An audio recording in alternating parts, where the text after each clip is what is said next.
నేను అంత ప్యూర్ ఇంటెన్షన్తో చేస్తే నేను ఇలా చేశాను అలా చేశాను నా మీద ఫాల్స్ ఎలిగేషన్ నాకు ఎంత బాధ వేస్తుంది. This is personally I mean to no body.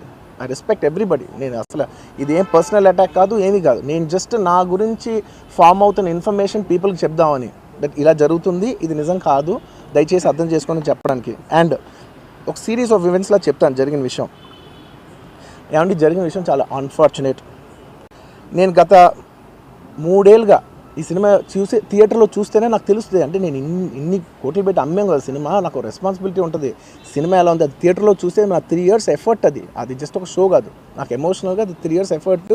అసలు ఏమవుతుంది నా future, it's like make or break moment for me. So అలాంటి ఇంపార్టెంట్ పాయింట్లో నేను వెళ్తూ నేను అదే ఆలోచించాను తప్ప నేనేమి ఇర్రెస్పాన్సిబుల్గా గత 20-30 ఏళ్ళుగా నేను అదే థియేటర్కి వెళ్తున్నాను. ఓల్డ్ సినిమాలకి వెళ్ళాను నేను అదే థియేటర్కి. నా సినిమాలు కాకుండా బయట సినిమాలకి వెళ్ళా. ఎప్పుడు ఇలాంటి యాక్సిడెంట్ అవ్వలేదు.